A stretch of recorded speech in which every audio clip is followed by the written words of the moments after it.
going, my fellow Homo sapiens? It's your boy Hadou, and this is a Berserker manga chapter review.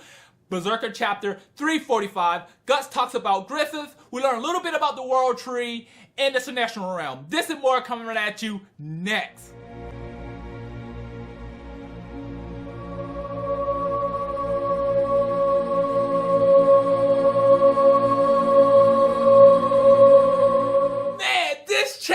Was jam-packed of this information, a lot of stuff. Now, yes, there wasn't no action in this chapter, but it was really good information about building the world of Berserker, and just a lot of information about things like the World Tree and just everything around. This chapter was definitely just a jam-packed information chapter. I mean, I had to read it and go back just to make sure I didn't miss some things, and I'm quite sure I still missed some things. So we have Guts and his party walking into this big-ass mage building. They are just stunned how big it is. And we meet three archmages sitting down playing chess. And one of the mages tells Guts and his party, well, how about you sit down, take a load off, and have some tea. Now, at this point moment, Guts is not having it. Guts is like, no, I would like to speak to the Flower Storm King immediately. That's the only reason I'm here. I'm not here to relax. I'm just here to speak with this elf king. I just want to talk to him. So they're letting him know what? You should be patient, sit down, relax. Because if you rush the king, he might not be so happy. You know, just relax, take a load off. Your companions, your people are tired. They have been going for a very long time. Just sit down and relax. So he takes them up on his word. They sit down, they take a load off, and you can just see Guts' party just swarm the little buffet, just grabbing cookies and snacks and drinking tea.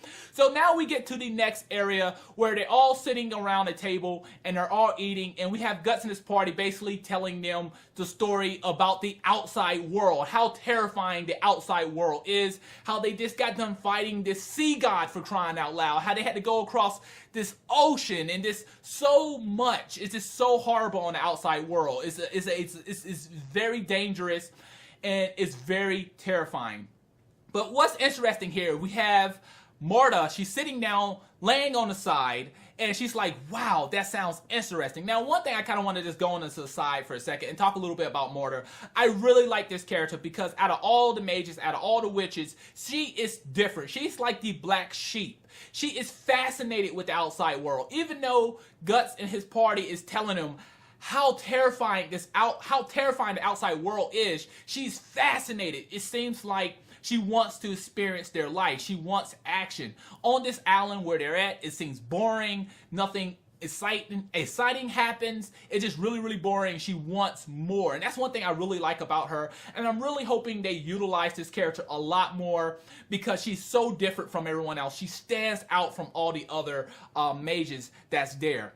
So next part we have is that the old witch, I believe you pronounce his name as Ganframe, he starts talking a little bit about the astral world, how the astral world is now our world, how the astral world and our physical world have fused together and become one. And I'm like, wow, that's pretty interesting. Now, at this point moment, Guts is like, know what? Tell me more. I want to know more. So he starts talking about the World Tree and how the World Tree branches off into all these different dimensions, all these different worlds. How it branches off into our world, how it branches off into the astral world, how it branches off into the heaven realm, the earth realm, the underworld realm. And I'm like, wow. Now, he also said that the roots of the World Tree has reached so deep into the astral world that has reached an area called the Dragon Road. Yes, the Dragon Road. So the question here is, what is the Dragon Road?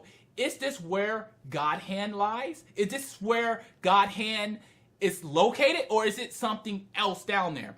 Now, he also said something else. Getframe also said to Guts that egg that you have on your side, that Bailet you have on the side, is a key to open up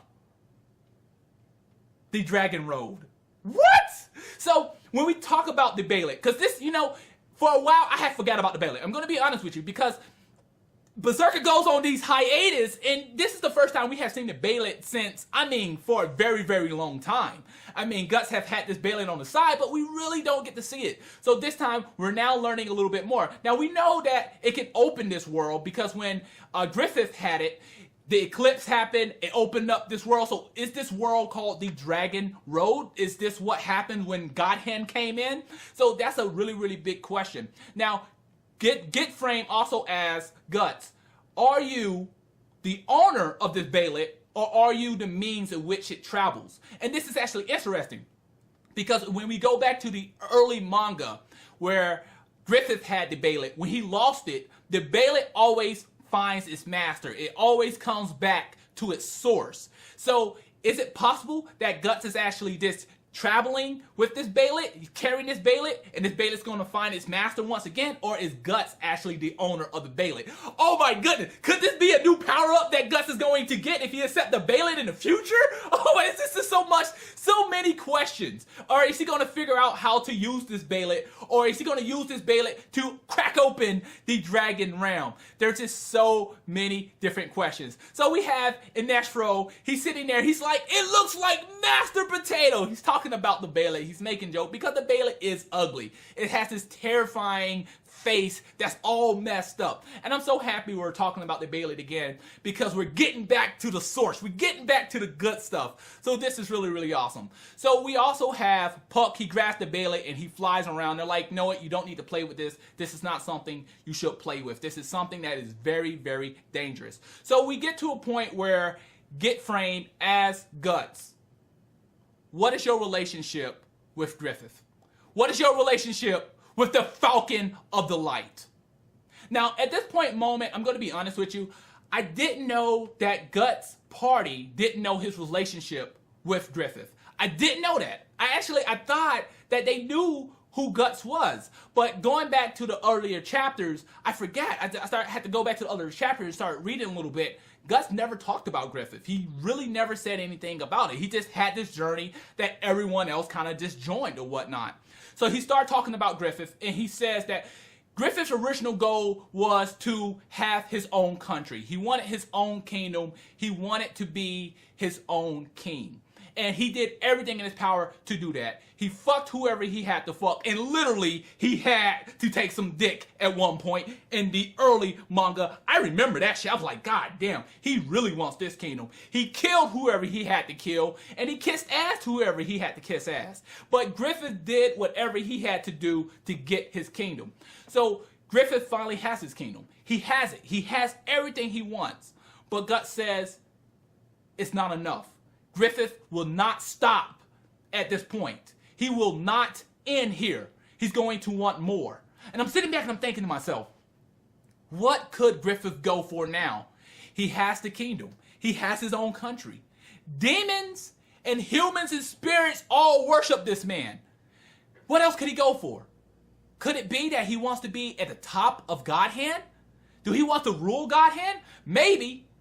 He doesn't want just a kingdom anymore. Since he's king now, maybe he wants the whole earth realm. Maybe he wants to rule not just the earth realm, but maybe the heavens, the earth, and the underworld. Maybe Griffith wants to become God over it all. Man, oh man, this is incredible. So, man, and that's where it ends off. That's where it ends off, where Guts is basically saying Griffith will not stop. Now, there's a few questions that I have here. And one of those questions is, it seemed like some of the characters around the table looked at Griffith as he was someone that they kind of looked up to. Like, oh my goodness, the Falcon of the Light? But it's like, no, Griffith is a very bad person. He is a very horrible person. He will do anything and everything to get what he wants. And even though he became part of Godhand and he raped Casca, and now he's all shiny and glistening and hair all lush, and this king that looks like he's righteousness, I know there's evil. I know he is evil. I know by the bottom of my heart that Griffith is truly evil. He would never change. He's going to do something. He's plotting something. And I just can't wait to find out what's going to happen. But I know I'm kind of reminiscing here. But overall, I felt like the chapter was great. For a chapter that didn't have any action in it, it really gave us a lot of information. There's a little bit more about the world tree. I'm still going to have to go back to the earlier chapters, read a little bit more about this world tree, you know, this really rack up on a lot of this knowledge. But man, oh man, what do you think about this chapter? If I left something out, please let me know in the comment box below. If you think Griffith is going to do something else, if you think he's going to try to become God, you know, if you don't think he's going to do this, or if you think he's a good guy, please have a dialogue in the comment box. This is incredible. This was awesome.